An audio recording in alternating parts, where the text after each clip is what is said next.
Bruno Sobral é professor da Faculdade de Ciências Econômicas da UERJ e um dos economistas que melhor tem estudado aí essa questão relativa às finanças do Rio de Janeiro.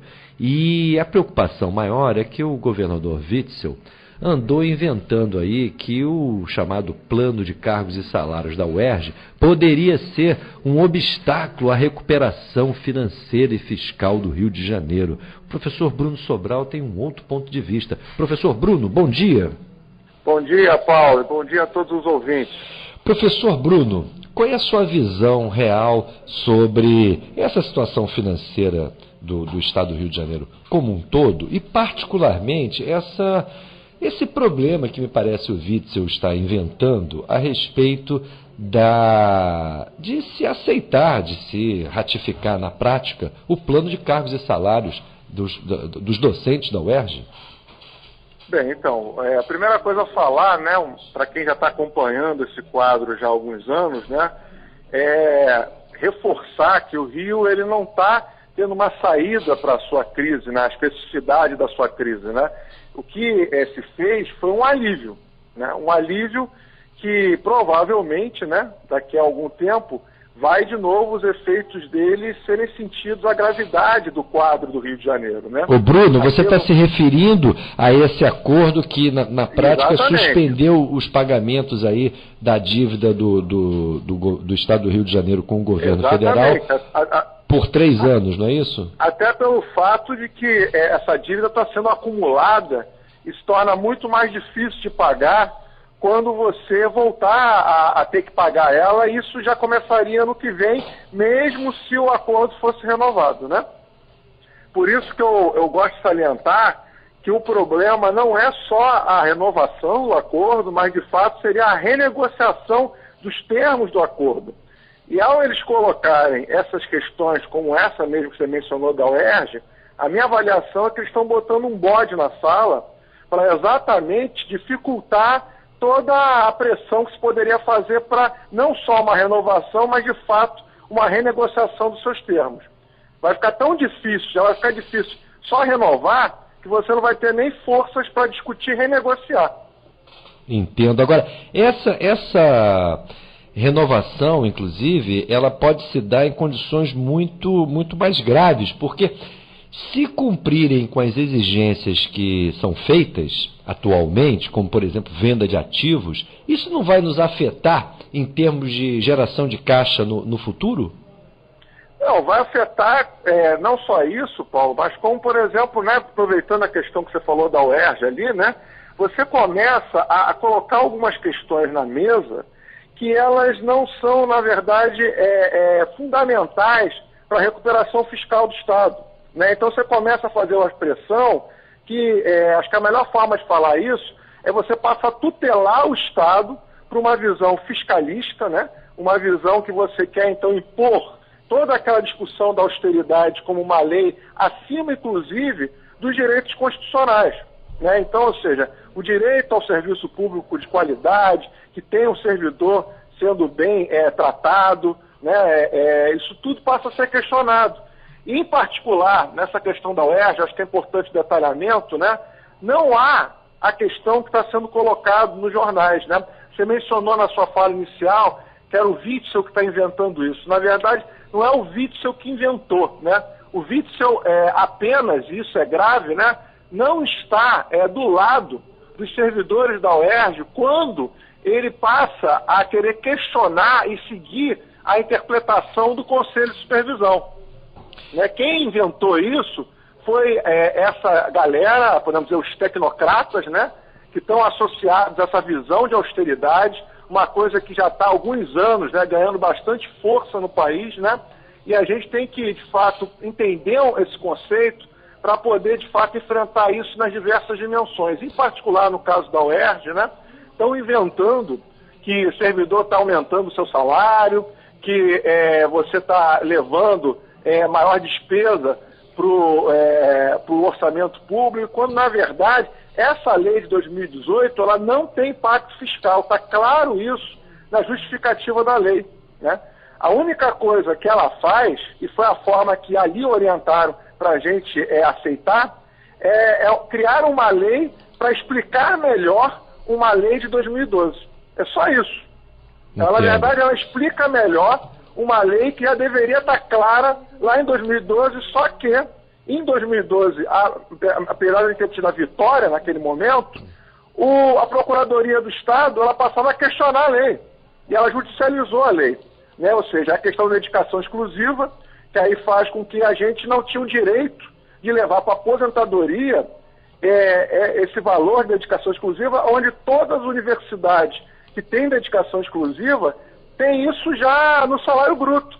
E é isso que a gente teve que criar uma nova lei para ratificar, para evidenciar que, de fato, sim, dedicação exclusiva faz parte do salário. Não é uma bonificação temporária. E é apenas isso que está nessa lei, claro, explicitado, e aí eles passam a questionar, sendo que os servidores da UERJ, esse é o principal ponto a destacar, né?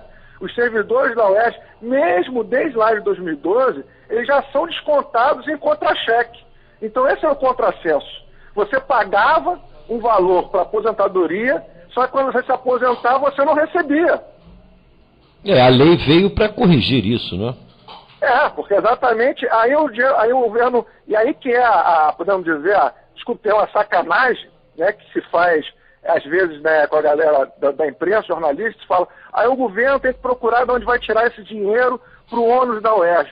Mas esse dinheiro está sendo pago pelos servidores da UERJ desde a lei de 2012. Então esse dinheiro já foi pago, o que eles fizeram. Então devolvam esse dinheiro para a gente, porque se a gente descontou esse dinheiro esses anos todos e a gente não está tendo o direito adquirido, então tem que devolver esse dinheiro. Agora, a malandragem, o recorte temporal que não favorece a interpretação da questão como um todo, é você só evidenciar agora que você tem que garantir um direito e não prestar atenção que a gente já está pagando esse direito. Boa. Então, na verdade, o que o governo fez, isso que eu estou diversas vezes falando em alguns locais, né? O que o governo fez com esse dinheiro, que não guardou ele no fundo corretamente, para poder agora, que a lei foi corrigida, você poder contemplar. Agora, como você passa de um governo para o outro, o governo que entra fala, não tem nada a ver com isso. Agora isso aí é um custo para mim. E aí passa a querer judicializar de novo uma lei que foi, a correção dela foi aprovada, que esse é o risco, né? É aí que é o ponto que eu acho que o governo Witzel, eu faço votos, né? E faço da minha articulação política para a gente buscar esse entendimento, né? Para que o governo não caia, né, na esparrela de agora ter que questionar uma correção de uma lei que já demorou tantos anos para ter uma compreensão política disso. E ele, talvez por não querer estar do lado dos servidores, para não peitar essa visão de austeridade. Esse é o problema. Essa visão de austeridade que eu acho que mereceria ser melhor explicada aqui para os nossos ouvintes, professor Bruno. Esse Conselho de Supervisão que você mencionou, ele é uma decorrência direta desse acordo que envolveu o governo do Estado e a União em torno da suspensão do pagamento da dívida do Estado, não é isso? Perfeito. Então, na prática, foi instituído uma espécie de comitê de intervenção federal nas contas aqui do Rio de Janeiro. Esse Conselho de Supervisão tem mais poder hoje do que a Assembleia Legislativa, que o próprio governador. Eles dão a palavra final em matéria de despesas, mais ou menos. Não é, na verdade, ele não dá uma palavra no sentido porque eles não têm a capacidade de decisão, né? Eles são consultivos, né? Mas eles têm capacidade de veto, não tem? Não, na verdade eles fazem a chantagem. O que eles fazem, né? Eles produzem relatórios. Ao eles produzirem esses relatórios, eles são enviados lá para o Ministério da Fazenda, né? Até porque parte do conselho é do Ministério da Fazenda. E aí tem uma decisão política. O presidente da República pode suspender ou não o acordo. Então, na verdade, você fica recorrentemente sobre uma chantagem, que é o seguinte: se me desagrada, se eu não concordo com o que está sendo feito, eu posso recomendar que o acordo seja suspenso. E aí, evidentemente, tem uma parte da mídia que faz uma pressão desgraçada, porque fala assim, se desagradar o Conselho, vai suspender o acordo, vai voltar aquele cenário de crise, vai atrasar salário. Então você fica um pouco refém de uma retórica sobre esse terror financeiro potencial que você fica botando o tempo todo na cabeça das pessoas. O problema fundamental é a crise econômica, a recessão. E muitas vezes colocar no debate público como se a recessão é uma coisa que o Estado não tem que fazer nada, né? Não tem nada a fazer para recuperar a economia, né? Como se você tivesse que apenas fazer ajuste fiscal, cortar gastos e esperar um outro dia, né? Ou algo melhorar, né? A gente sabe muito bem que não é assim que funciona, né? A economia não se recupera sozinha, né? Não é só você ficar ali fazendo a fadinha da confiança, da credibilidade, né? Buscando ali mostrar que tem as contas, tentando ir para o ajuste, porque a situação tende a se agravar mais, né? A gente está talvez, né, alguns analistas falam que é a maior recessão de todos os tempos do Brasil, né? Ou seja, em termos de duração, né? No cenário recessivo. E a gente está entrando de governo e saindo de governo do ponto de vista nacional que mantém essa retórica, né? Mantém essa retórica de que você não tem que fazer nada para recuperar a economia da maneira mais incisiva. As pessoas não politizam a crise, né? E essa galera da austeridade, né? Essa galera que está no conselho, ela tende e parte da mídia que coloca o que eles falam como uma verdade absoluta, né? Passa a você, então, tirar do modelo, né, do que você está discutindo para tratar um assunto, tudo que interessa para o Rio de Janeiro. Então você tira do modelo, por exemplo, uma crise econômica. Você tira do modelo, então, saídas para uma recuperação econômica. Isso não está. Se você olhar de cabo a rabo o regime de recuperação, não tem uma medida para recuperação econômica. E quem fala isso não só sou eu, não. Quem fala isso é o Gustavo Barbosa, que era o ex-secretário de Fazenda, que assinou o acordo, né? Que lá na CPI da crise fiscal em maio, falou isso literalmente, Paulo. Ele falou, ó, esse acordo não visava a recuperação econômica. Era uma saída que a gente encontrou no momento ali para buscar um alívio. Ele falou isso, uma coisa que a gente já falava, e é bom ver uma pessoa que estava ali confessando pena que depois que o negócio está assinado e que aí a visão dele já não tem o peso que tinha na época, né?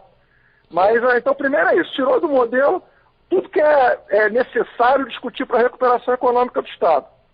Aí você passa também a tirar do modelo todas as potenciais receitas, né, ou perdas de receita que o Estado tem. Então só sobra o que dentro do modelo? Uma dívida que, em tese, até isso você pode questionar, que o Estado deve ao governo federal.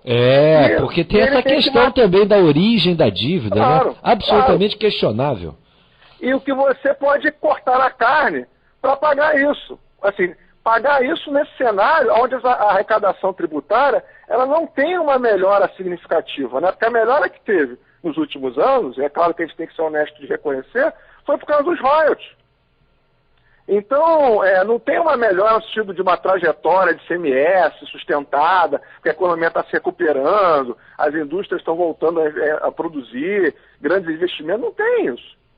Então, ou seja, se não houver essa clareza, né, de que você tem uma pesada crise econômica, que, como diz lá o Keynes, né, no longo prazo todos estaremos mortos, né? Então, ou seja, no curto prazo a gente tem que buscar saídas para essa grave crise econômica.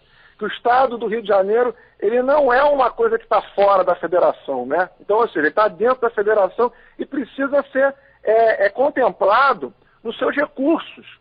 Então você tem que discutir essas coisas que estão lesando os cofres públicos nessa disputa federativa. Os governadores têm sofrido aí, na verdade, uma asfixia financeira tremenda. Sim. E, ao mesmo tempo, existe um conjunto de situações geradas pelo governo federal que deveriam ser contestadas por esses governadores conjuntamente. Nunca ocorreu a esses governadores uma ação conjunta, direta, junto ao governo federal? Não é possível que a gente assista à asfixia dos estados e, ao mesmo tempo, veja a passividade dos governadores frente a situações absolutamente anormais, que deveriam ser corrigidas. Essa história da Lei Candir é um escândalo, né? Eu acho que, não vou dizer que evidentemente é todos, né? Há muitos governadores, eles têm uma dificuldade ainda, aliás, a classe política em geral, de saber se colocar na opinião pública e dessa forma fazer pressão política, questionando essa visão da austeridade, porque até então isso é muito pregado como uma questão de responsabilidade fiscal, né? Então, diante disso, eles têm uma dificuldade de mostrar que há saídas como essa, fazer pressão por um recurso e tal, em vez de só ficar ali como querem colocar eles, que eles têm que fazer o dever de casa, cortar gastos e tudo mais. Então eles se prendem às vezes muito em mostrar para a opinião pública que eles estão fazendo esse deverzinho de casa, que ao meu ver é inócuo, não vai dar a resposta, como a gente está tentando mostrar aqui para os ouvintes, né? Em vez de propriamente buscar o que interessa, né? Que é fazer essa politização, né? Ainda hoje, né, Paulo, infelizmente, a política ainda é vista como problema, né, e não como a solução, né? Então você buscar articular a frente, questionar esse tipo de coisa. Eu vejo, em particular, muita dificuldade nesse sentido, apesar de, às vezes, ter algumas cotoveladas, algumas indiretas, algumas cobranças, né? Eu acho que ainda vai demorar, né? Acho que o Brasil ainda vai precisar ainda passar por alguns anos, talvez com o problema do jeito que está, para as pessoas começarem a cobrar saídas mais imediatas, né? Mais necessárias para o momento, né? Porque ainda a gente está vivendo sobre o crivo de uma ideologia fiscalista, né? Que mesmo mostrando que os efeitos dela são perversos, as pessoas ainda não estão entendendo que o que elas estão vivendo é por esses efeitos perversos.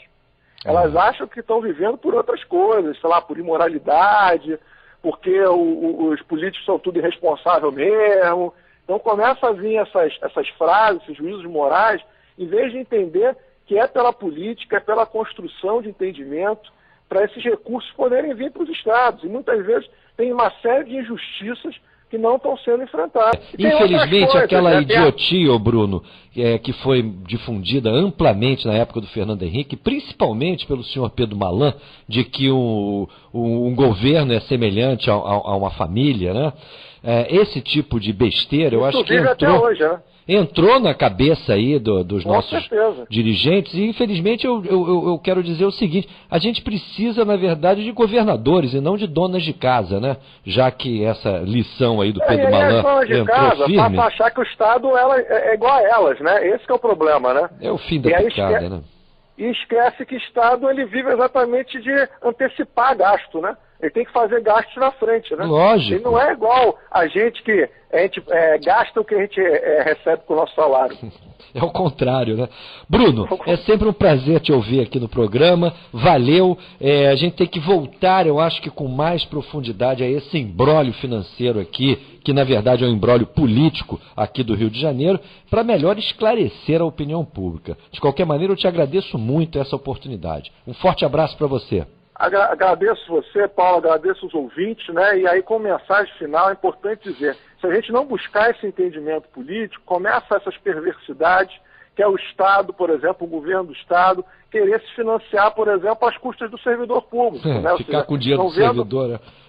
Pega o dinheiro e não contempla o direito ali. Ou passa a nem discutir qual é a função pública de uma empresa pública, porque é dali que ele pode tirar dinheiro, né? Ou seja, o servidor, o governador, ele não pode ser um cara que está na mão de um agiota, que ele tem que correr atrás de onde ele pode tirar algum dinheiro, mesmo que injustamente, como era o caso da UERJ, para poder ali manter o agiota satisfeito. É isso. Bruno, forte abraço para você.